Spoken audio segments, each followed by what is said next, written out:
인사할까요? 참 잘 오셨습니다. 한번 인사하겠습니다. 네.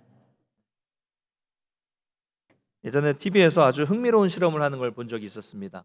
두 사람을 준비시켰는데요. 한 사람은 허름한 복장을 하고 머리를 지저분하게 한 사람이 한 명 있었고, 또 한 사람은 아주 말끔한 복장을 하고 또 머리도 깔끔하게 하고 있는 그런 사람을 준비시켰어요. 그래서 이 두 사람이 각각 길거리를 그냥 지나가는 사람들에게 다가가서 도움을 요청하면서 한번 핸드폰 한 번만, 휴대폰 한 번만 쓸 수 있도록 해달라고 부탁을 하는 그런 장면을 실험을 했어요. 멀리서 촬영을 하면서 실험을 했습니다. 결과가 어땠을까요? 허름한 옷을 입고 약간 냄새나 보이고 또 머리가 지저분한 사람이 접근을 하면 대부분 접근하기도 전에 피해가고, 또 거의 대부분 휴대폰도 안 빌려주는 이런 반응이 대부분이었고요. 반대로 아주 말끔한 복장을 하고 깨끗한 깔끔한 이 외모를 가지고 있는 사람에게는 100% 휴대폰을 다 빌려 주었습니다. 그만큼 사람은 외모를 본다는 거죠. 외모가 중요하다는 거예요. 사람의 관계 속에는. 그러나 외모도 중요하지만 외모만을 중요하게 생각하다 보니까 보통 사람은 외모 때문에 속고 겉으로 드러나는 이 분위기 때문에, 모습 때문에 상처를 입는 경우가 많은 거죠.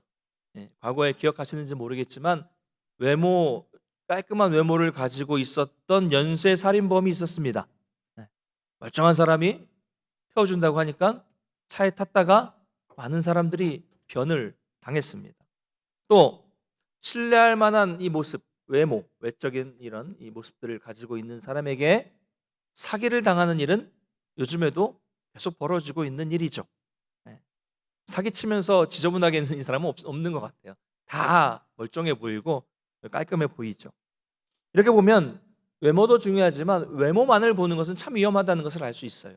특별히 우리 신앙인들에게는 이 외적인 모습, 이 외적인 신앙의 태도에 자기도 남도 속을 수 있어요. 조심해야 됩니다. 외적인 신앙의 태도에 속아서는 안 되죠.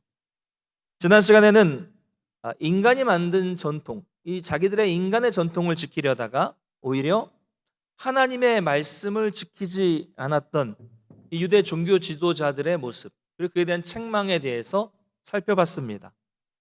그러니까 신앙생활에서 가장 중요한 것은 그 역사 속에서 인간이 만든 전통을 지키는 것이 아니라 하나님의 말씀이죠. 이게 제일 중요하다는 거예요. 여러분, 지역마다, 교회마다 정말 다양한 전통이 있어요. 여기 대부분 많은 분들은, 여기 계신 분들은 우리 교회만 다녔으면 잘 모르실 수 있겠지만 교회마다 또 지역마다 정말로 다양한, 그 교회가 얼마나 많아요. 한국에 한 5만 개여 개의 교회가 있잖아요.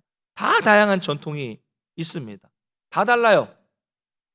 이 교회는 이렇고 저 교회는 이렇고 여긴 이렇고 다 이래요. 다 다르다는 건 뭘 말하는 겁니까? 그거는 본질이 아니라는 거예요. 이렇게 해도 되고 저렇게 해도 되고 이렇게 해도 되고, 그건 의미가 없다는 겁니다. 다 다르다는 건 본질이 아니다는 거예요. 그러나 성경은 그렇지 않아요. 변하지 않는 본질, 변하지 않으시는 하나님의 말씀입니다.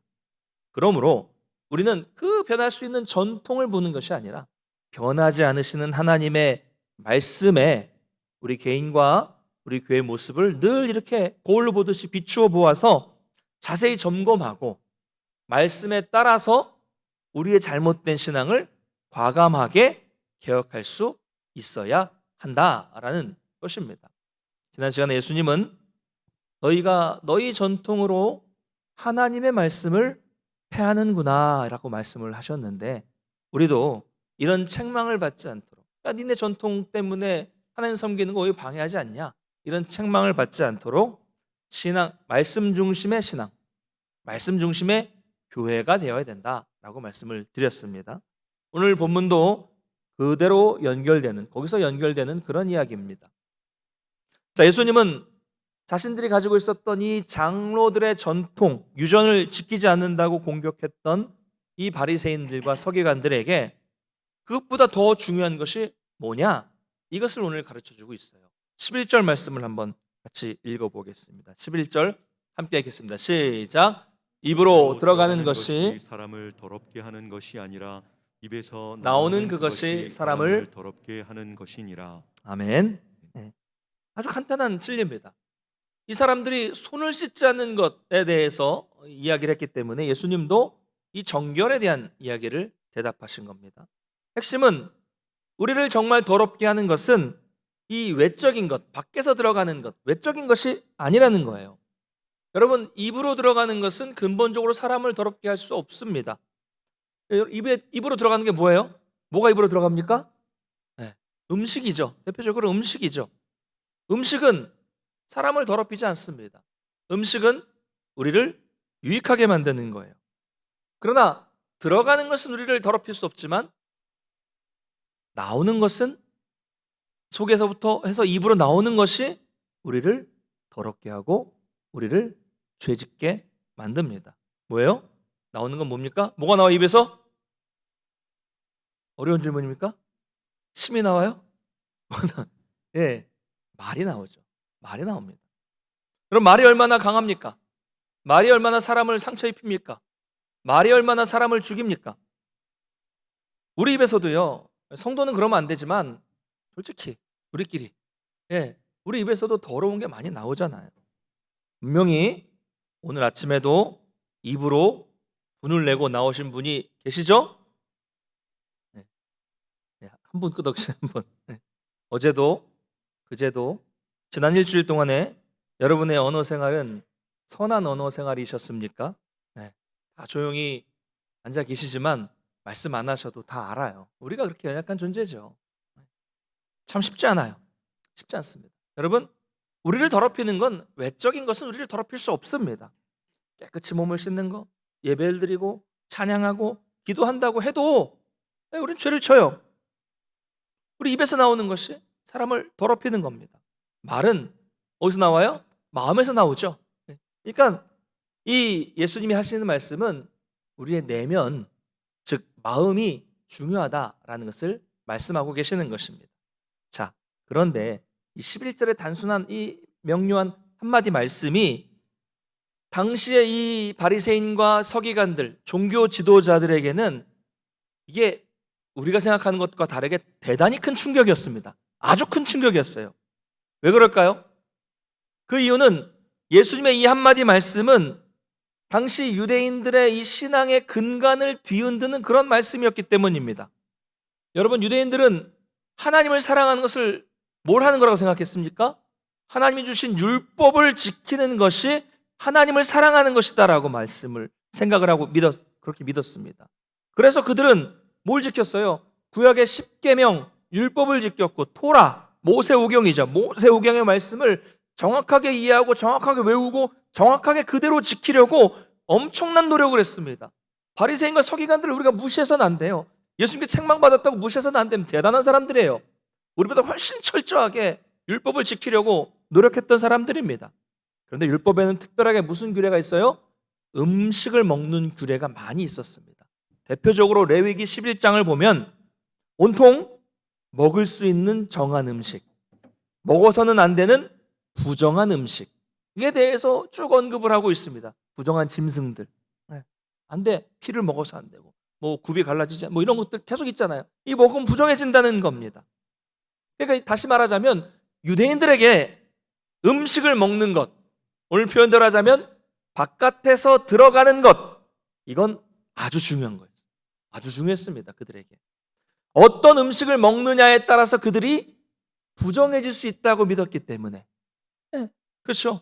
어떤 잘못된 음식을 먹으면, 율법에서 먹지 말라는 음식을 먹으면 부정해질 수 있기 때문에 그들은 음식을 아주 중요하게, 이 규례를 중요하게 생각했습니다. 그래서 그 율법에 따라서 엄격하게 음식을 구분해서 먹었고 규례를 잘 지키도록 그렇게 열심히 노력했던 겁니다. 수백 년 동안. 그들의 전통이었어요. 바로 그것이 하나님을 사랑하는 방법이고 구원받은 백성들의 당연한 도리라고 생각했던 것이죠. 그런데 예수님은 오늘, 지난 시간에 오늘 또 이 말씀을 통해서 그들의 신념을 이 한마디, 11절 한마디로 부정해버리는 겁니다. 구약적인 그 율법을 완전히 부정해버리는 거예요. 입으로 들어가는 것, 그 부정한 음식을 먹었다고 해서 사람이 부정해지는 것이 아니라는 거죠. 겉에서 들어가는 것이 우리를 부정하게 만드는 것이 아니라는 거죠. 그래서 바리새인들과 서기관들은 충격을 받을 수밖에 없었어요. 야, 이 수백 년 동안 지켰던 이게 아니라는 것인가? 큰 충격이죠. 요즘에 한동안 이런 기사가 많이 나왔는데요. 가상화폐, 뭐 코인 뭐 이런 게 있잖아요. 이런 게 뭐 하루아침에 급락, 폭락을 해가지고 몇 조 원이 뭐 증발해 버렸다. 뭐 이런 기사들이 쭉 나오더라고요. 그리고 뭐 인터뷰에 보면 뭐 그 코인에 뭐 수억을 투자했던 사람들, 뭐 이런 사람들이 하루에 뭐 전 재산이 사라졌다고 하니까 엄청난 충격이지 않겠습니까? 그런데 어쩌면 이런 충격보다 더 큰 충격이었을지 모르겠습니다. 자기들의 평생 오랫동안 가지고 왔었던 전통, 자기들의 평생을 지켜왔던 것이 다 아니라고 하는 이 지적인 신앙적인 것들이 다 무너져 내리는 그런 큰 충격을 이 유대 종교 지도자들이 받고 있었다는 것이죠. 자, 그런데 이 말씀을 들은 제자들도 유대인이잖아요. 그들도 충격을 받았던 것처럼 보입니다. 그래서 12절에 이렇게 말합니다. 한번 12절을 읽어볼까요? 12절 말씀 같이 읽겠습니다. 시작. 이에 제자들이 나와 이르되 바리새인들이 이 말씀을 듣고 걸림이 된 줄 아시나이까. 아시나이까. 아멘. 자, 유대인이었던 이 제자들이 듣기에도 예수님의 이 말씀은 너무 충격적인 거예요. 자신들이 알고 있었던 상식과 다른 이야기거든요. 그렇기 때문에 예수님께 걱정스럽게 얘기하는 거예요. 예수님, 지금 하신 말씀은 이 사람들한테는 좀 큰 걸림이 되는 말씀인데요. 저 사람들 좀 상처받았겠는데요. 저 사람들 실족하겠는데요. 이거 너무 심한데요. 이렇게 예수님께 말하고 있는 겁니다. 그러니까 그들이 철석같이 믿고 있었던 것을 단번에 그 의미 없다라고 하셨으니 바리새인과 서기관들이 하는 일은 뭐예요? 율법을 가르치는 선생들입니다. 그러니까 율법을 가르치는 사람들한테 너희들이 가지고 있는 그거 아니다라고 말하니 그들의 입장에서는 그들이 하는 일인데 아주 강한 이 폭탄과 같은 그런 공격을 하신 겁니다. 잘못됐다, 그거 아니다 라고 말씀하신 거니까 그들에게는 큰 상처가 된 거죠. 충격이 된 거죠. 이 제자들의 걱정스러운 이야기에 대해서 예수님은 뭐라고 말씀하십니까? 하나님이 심으시지 않으셨다면 그건 다 뽑힌다, 이렇게 말합니다. 무슨 말이에요?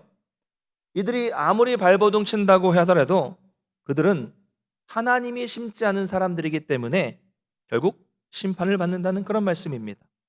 그들은 어떤 사람이냐? 뒤에 쭉 나오는데요. 그들은 앞을 볼 수 없는 시각장애인이면서도 자신들을 깨닫지 못하고 다른 법을 모르는 백성들, 시각장애인들을 인도하는 사람들이기 때문에 결국 인도하는 사람이나 인도받는 사람이나 이들은 다 망하게 된다라는 그런 말씀이죠.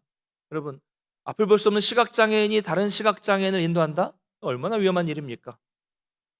바리새인과 서기관들은 자신들이 하나님을 사랑하고 하나님에 대한 지식이 있다고 자처했지만 실제로 예수의 말씀은 그들은 하나님이 심은 사람들이 아니라는 거예요. 자기는 볼 수도 없으면서 다른 사람들을 인도하고 있기 때문에 결국 그들은 다 심판받고 망하게 된다는 거죠. 자, 짧은 이야기지만 오늘 이 말씀을 통해서 우리가 영적 지도자가 얼마나 중요한가, 그리고 우리가 이 영적인 지도자를 위해서 기도하는 것이 얼마나 중요한지를 생각해 볼 수가 있습니다. 여러분, 오늘날 앞에 서 있는 목사와 또 우리 구역장과 장로님 같은 이 리더들이 잘못 배우고 잘못 가르치면요, 어떻게 됩니까? 교회는 다 죽는 거예요. 우리 영혼은 다 죽는 겁니다. 그렇죠? 앞에 선 사람이 잘못 가르치면 다 죽는 거예요. 얼마나 위험합니까? 그러므로 우리는 영적인 리더를 위해서 기도해야 됩니다. 여러분, 저를 위해서 기도해 주세요.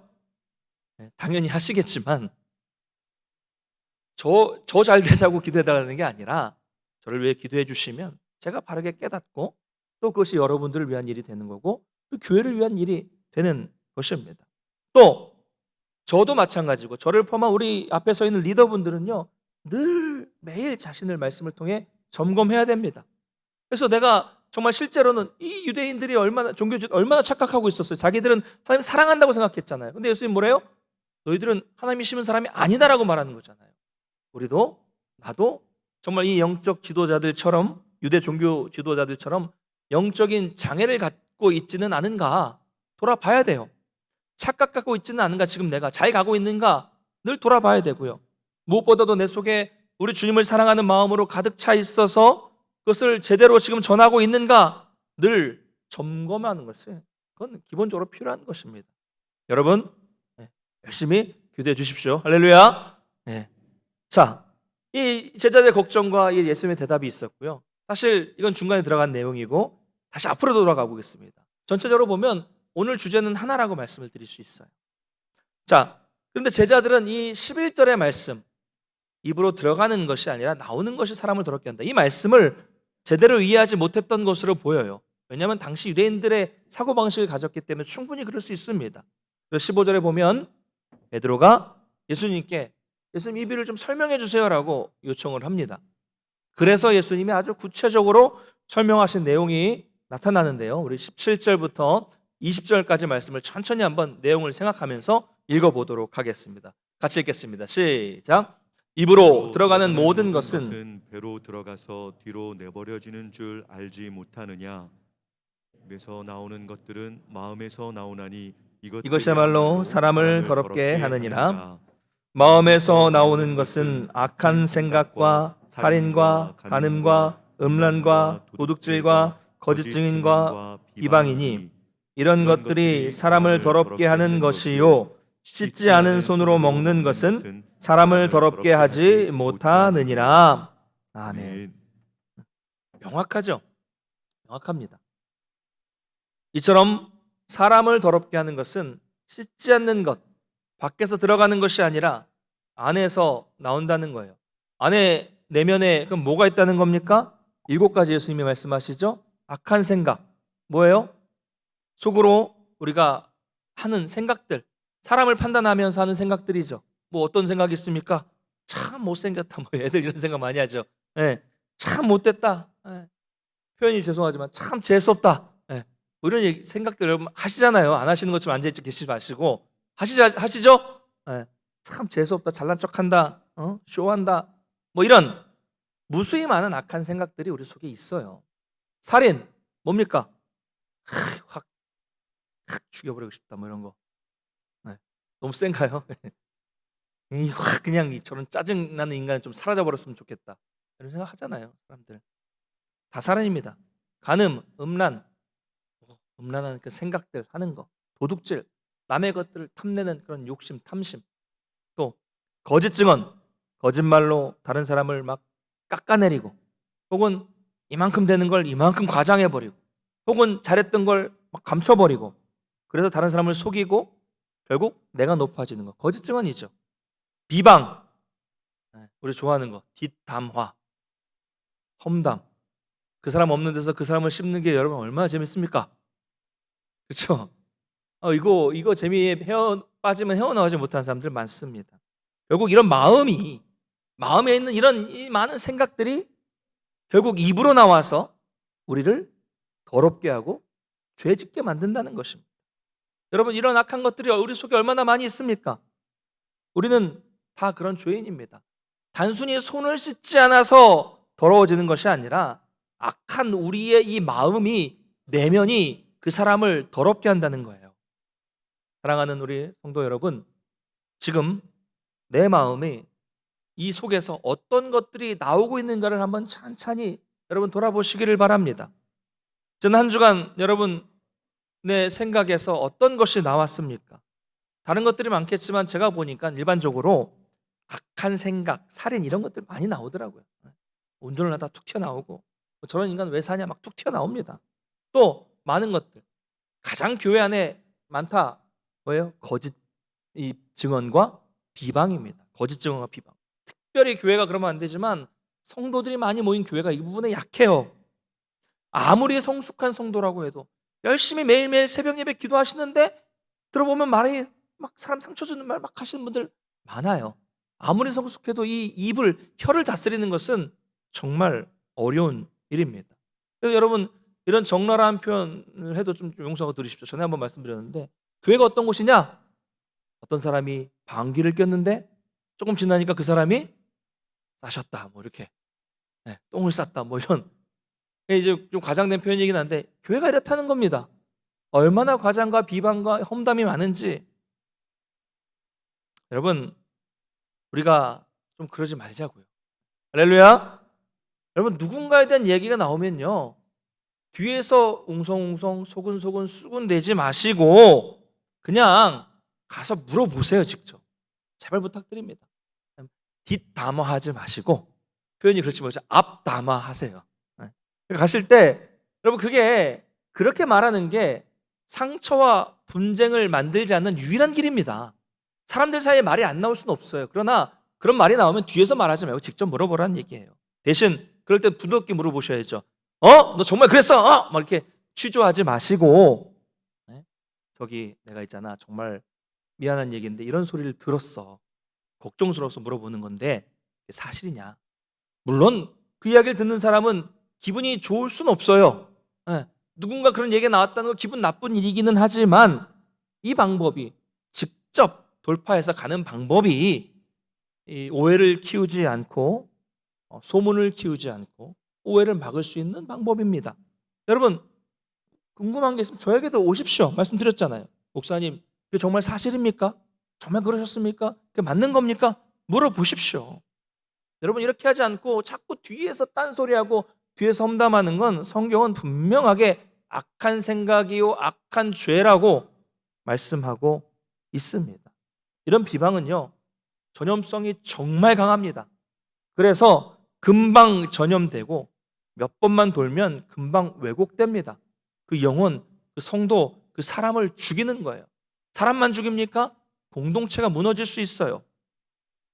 교회 다니시는 분들 다 경험해 보셨잖아요. 저도 이런 말로 인해서 분쟁과 다툼이 심해진 교회를 경험해 봤잖아요. 이런 말로 인해서 공동체가 깨지는 것은요, 정말 쉽습니다. 그래서 이단들이 이 방법을 애용하지 않습니까? 험담하고 비방하고 불평하는 사람 옆에서 부추기면서 자꾸 이런 일을 하는 거예요. 여러분, 말을 아끼셔야 됩니다. 그러려면, 말을 아끼려면 뭐가 돼야 돼요? 마음이 먼저 다스려져야 됩니다. 마음이 먼저 지켜져야 돼요. 그리고 여러분, 교회에서 누군가가 자꾸 교회에 대한 불만을 이야기하고 비방하는 사람이 있으면 옆에 가지 마십시오. 금방 물듭니다. 아, 그렇구나 하고 그냥 떠나십시오. 물론 뭐 그런 얘기가 나올 수 있지만 떠나시라는 얘기예요. 특별히 중직자들, 우리 직분을 맡으신 분들은 그런 말을 하는 분을 보시면 어떻게 됩니까? 가서 그렇구나, 정말 그렇지, 나도 그렇게 생각해, 뭐 이렇게 맞장구 주시면 안 되죠. 어떻게 됩니까?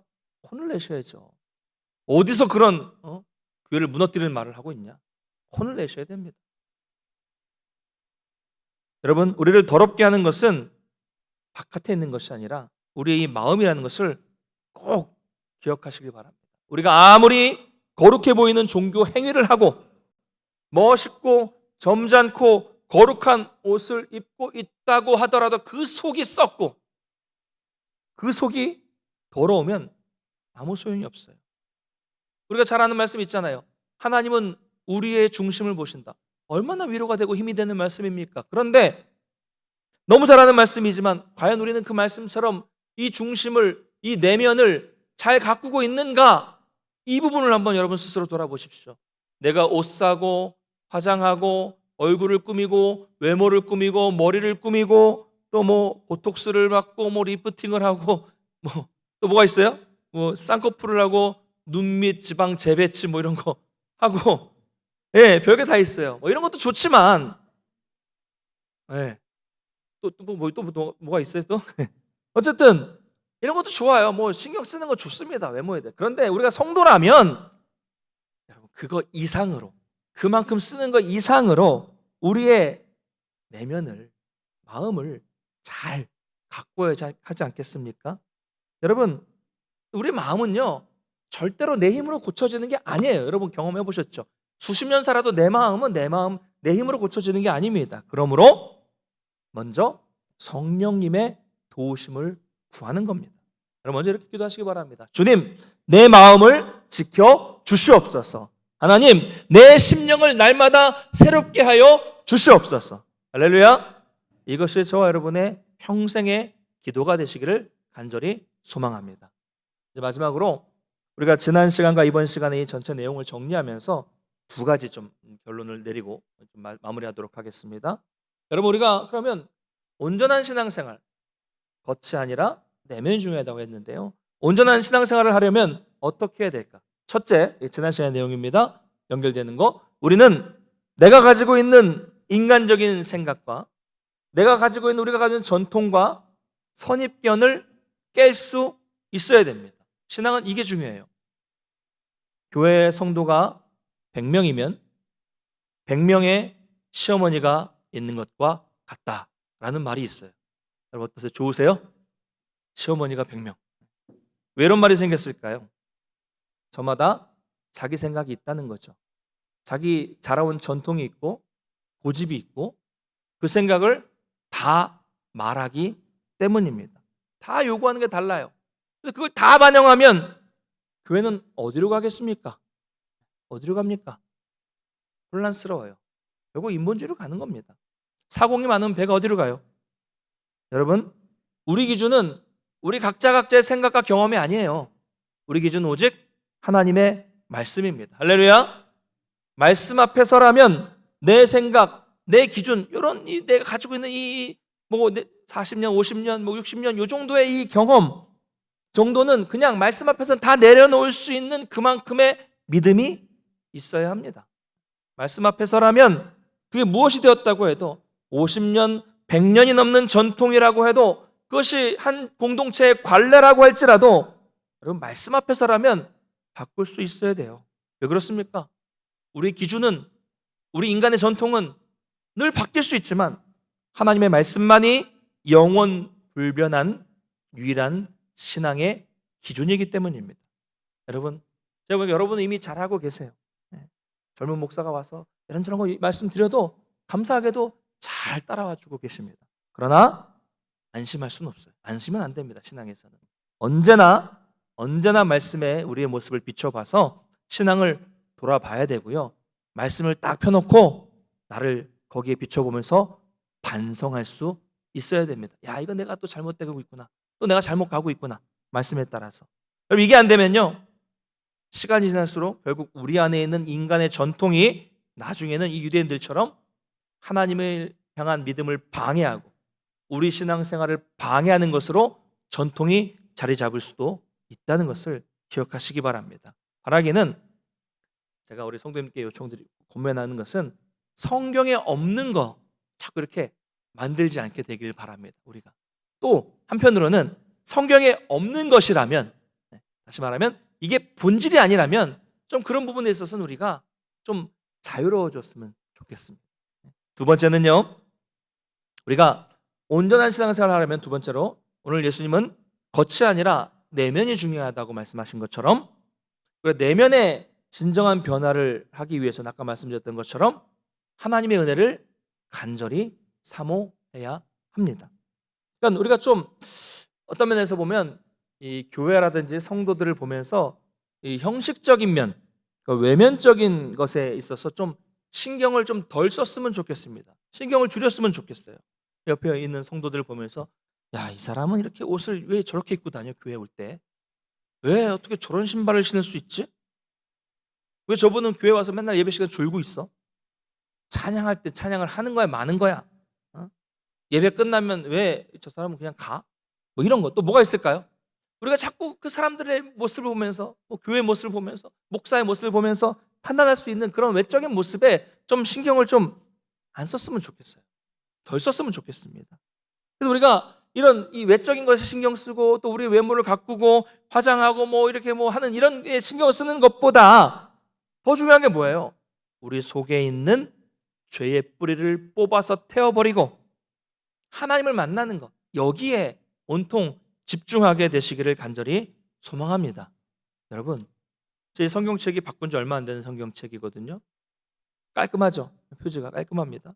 근데 이 성경 겉표지가 아무리 깨끗하고 요즘 예쁜 성경들 많이 나오는데 예쁘고 좋다고 한들 이게 무슨 소용이 있어요? 그냥 껍데기인데 이거는. 그렇잖아요. 그래도 뭐 안에 내용을 보호하기 위해서 조금 필요하긴 하죠. 그러나 이게 예쁘다고 무슨 소용이 있겠습니까? 뭐가 중요한 거예요? 성경책은 이 안에 있는 내용을 우리가 읽고 이 안에 있는 내용을 잘 이해하고 이 내용에 의해서 은혜를 받고 그 내용에 의해서 우리가 변화되는 삶을 살아가는 게 중요하잖아요. 그렇죠? 자꾸 이 껍데기만 가지고 이것만 지키려고 하고 이것만 가지고 있으면 아무 의미가 없다는 거죠. 우리 손을 쓰는 형식보다 내면을 소중히 여기시길 바랍니다. 그래서 성령님의 도우심을 구하고, 특별히 나에게 연약한 부분을 여러분 잘 아실 거예요. 이 부분 자꾸 고쳐달라고 하나님께 간구하셔서 아름다운 내면의 모습을 갖추시는 우리 성도님 되시기를 간절히 소망합니다. 말씀 맺겠습니다. 사랑하는 성도 여러분, 자, 그렇다면 왜, 지난 시간의 내용인데요, 바리새인과 이 서기관들은 이 정결법을 가지고 예수님을 공격했을까? 왜 그랬을까요? 여러분, 사실 그 속에는 이 유대 종교 지도자들의 자기 자랑, 자기 의가 숨겨져 있었습니다. 우리는 정결법을 이렇게나 잘 지키고 있는데 왜 당신의 제자들은 우리처럼 하지 못합니까? 이 자기가 우월하다는 이 높은 곳에서 예수님과 제자들 깔아보면서 공격한 거예요. 나는 너와는 다르다. 자신들만 옳다는 생각, 자신들만 잘하고 있다는 이 교만함이 깔려있는 거예요. 이런 우월감, 이런 자랑, 이런 교만이 있었기 때문에 예수님께 책망받은 거죠. 그럼 여러분, 지금 우리도 이렇게 책망받을 만한 교만한 마음을 가지고 신앙생활하고 있지는 않겠습니까? 그렇지 않으세요? 우리가 우리의 신앙을 자랑하고 있는 것이 있지는 않을까요? 우리의 전통을 자랑하고 있는 것이 있지는 않을까요? 오늘날 한국 교회가요, 자랑하는 것에 너무 익숙해져 버렸습니다.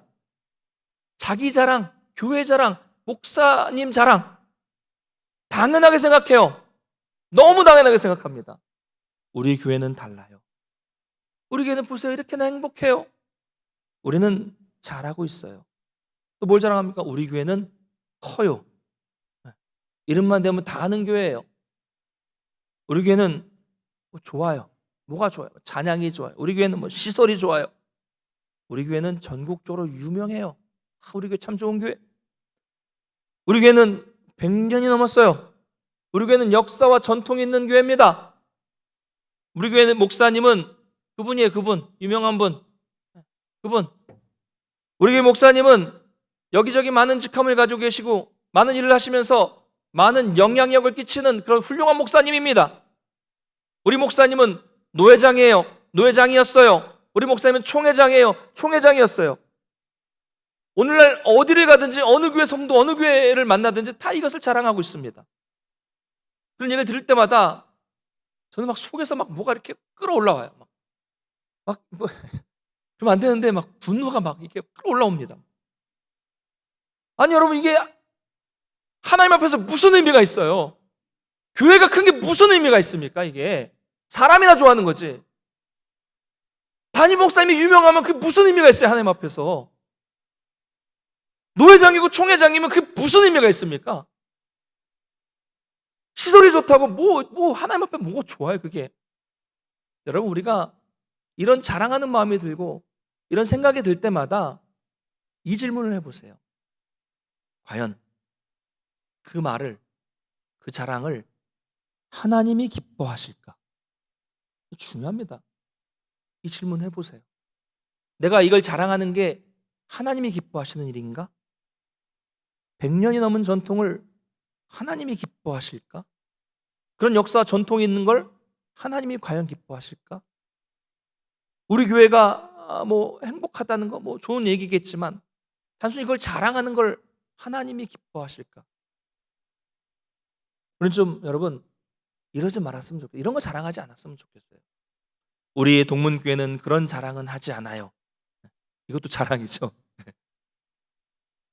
여러분, 우리의 관심은 그런 데 있는 게 아니라 우리 성도들이 얼마나 성숙해졌는가. 할렐루야. 성도들이 얼마나 예배를 사모하고 있는가. 성도들이 얼마나 하나님의 은혜를 사모하고 있는가. 얼마나 말씀을 사모해서 그걸 정말 베레아 성도들처럼 잘 배워서 그 내면이 변화되고 그 내면이 변화된 성도들의 삶으로 나타나고 있는가. 여러분, 여기에만 관심 갖게 되시기를 바랍니다. 할렐루야. 이게 하나님이 원하시는 삶입니다. 참된 정결은 바깥을 씻는 게 아닙니다. 내면을 씻는 겁니다. 한 주간도, 아니 우리 일평생도 내면의 아름다움을 가꾸시는 성도님 되시기를 간절히 소망합니다. 그래서 여러분의 삶 속에 아름다운 말, 향기로운 삶, 성숙한 모습이 나타나는 우리 모든 성도님들 되시기를 주님의 이름으로 축원합니다. 다 같이 자리에서 일어나셔서 찬양하고 기도하도록 하겠습니다.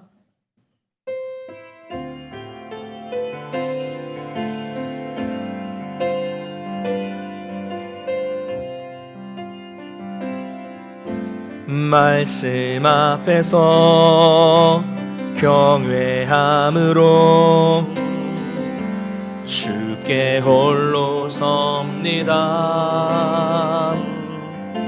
생명의 말씀 읽고 순종해 주를 예배. 다시 한번 고백합니다. 말씀 앞에서 경외함으로, 말씀 앞에서 경외함으로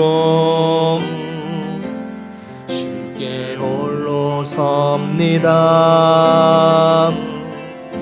생명의 말씀 읽고 순종해 주를 예배합니다.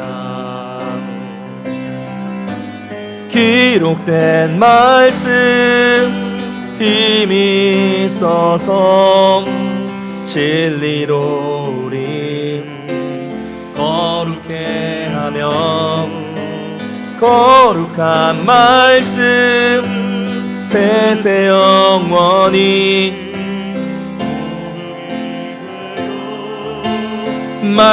말씀하시네.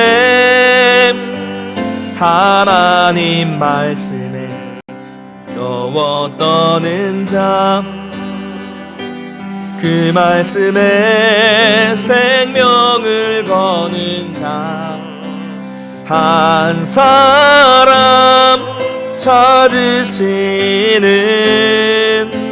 주님의 약속을 믿어. 하나님 말씀에 운명을 거는 자, 순종하며 주 따라가는 자, 영원한 하나님 나라 이뤄갈 주의 교회여, 이뤄. 하나님 말씀에, 하나님 말씀에 두려워 떠는 자, 그 말씀에 생명을 거는 자, 한 사람 찾으시는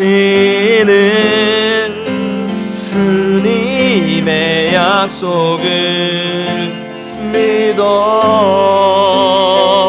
하나님 말씀에 운명을 거는 자, 순종하며 주 따라가는 자, 영원한 하나님 나라 이뤄갈 주의 교회여, 일어나라.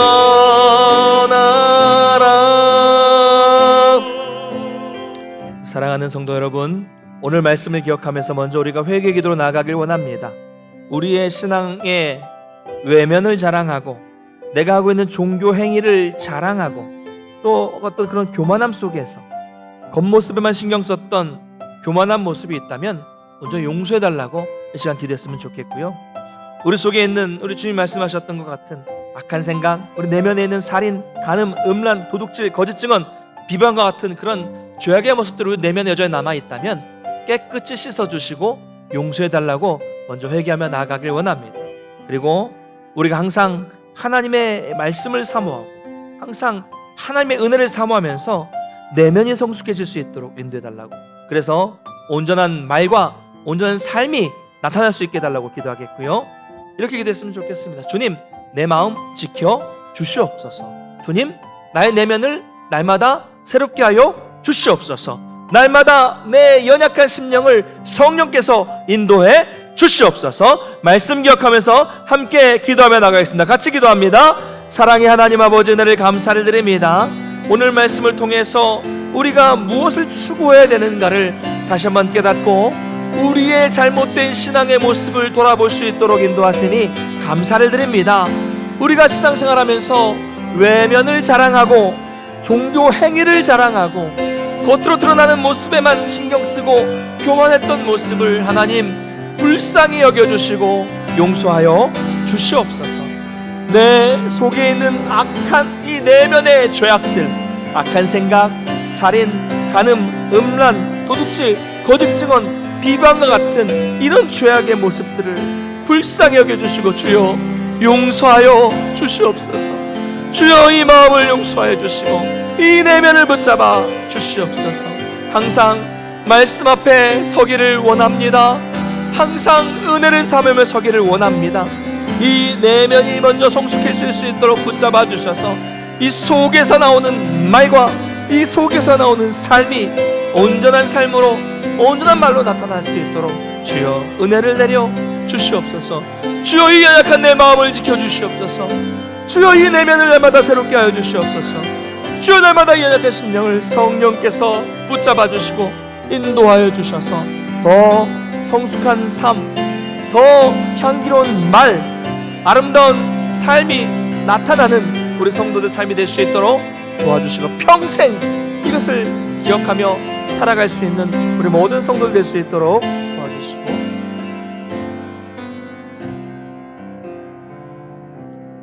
참 좋으신 하나님 아버지 은혜를 감사를 드립니다. 먼저 우리의 모습을 돌아봅니다. 우리의 신앙의 모습이 우리의 행위를 자랑하고 겉으로 드러나는 이 신앙의 모습을 자랑하고 교만한 그런 모습이 있었다면 우리를 불쌍히 여겨주시고 용서하여 주시옵소서. 우리 내면에 있는 수많은 죄악들이 우리 가운데 여전히 남아있다면 우리를 불쌍히 여겨주시고 용서해 주시고 깨끗하게 모든 것들을 치워버릴 수 있는 은혜를 우리 가운데 허락해 주시옵소서. 항상 그래서 우리가 말씀 앞에 서기를 원합니다. 말씀에 비추어서 나의 잘못된 삶을 돌이킬 수 있도록 붙잡아 주시고 날마다 하나님의 은혜를 사모함으로 인하여 우리의 내면이 성숙해질 수 있도록 도와주시고 속에서 나오는 이 말과 이 속에서 나오는 이 행동이 온전한 말과 행동으로 나타날 수 있도록 우리 모든 성도님들을 붙잡아 주시옵소서. 주여 우리의 마음을 지켜 보호하여 주시옵소서. 주여 나의 내면을 날마다 새롭게 하여 주시옵소서. 주여 이 연약한 심령을 날마다 성령님께서 바른 길로 인도해 주시옵소서. 성숙해지는 우리 모든 동문교회 성도들 될 수 있도록 도와주셔서 아름다운 말과 향기로운 삶으로 우리 주님을 드러내는 복된 삶을 살 수 있는 우리 모두가 될 수 있도록 도와주시옵소서. 이제 돌아갑니다. 한 주간 살아갈 때도 이 말씀 기억하게 해주시고 평생 우리가 내면에 집중하며 살아갈 수 있도록 도와주셔서 특별히 우리 연약한 성도들에게 힘과 능력 주시고 영과 육의 강건함 허락하여 주셔서 무더운 날씨 가운데 코로나로 어려운 상황 속에서도 하나님의 보호하심과 인도하심을 경험할 수 있도록 도와주셔서 날마다 성숙한 삶, 한 주간도 은혜가 넘치는 삶을 살아갈 수 있도록 우리 모두를 붙잡아 주시고 인도해 주시옵소서. 감사드리며 예수님의 이름으로 축복하며 기도드리옵나이다. 아멘. 이제는 주 예수 그리스도의 은혜와 하나님 아버지의 크신 사랑하심과 성령님의 감화 감동 교통케 하시는 역사가 항상 말씀 앞에서 은혜를 사모하며 우리의 내면이 성숙한 삶을 살아 우리의 성숙한 말과 행동으로 주의 영광을 드러내며 살기를 결단하는 모든 성도님들 머리 위에 가정과 또 생업과 자녀 위에 주의 몸된 교회 위에 이제로부터 영원토록 함께 있을지어다.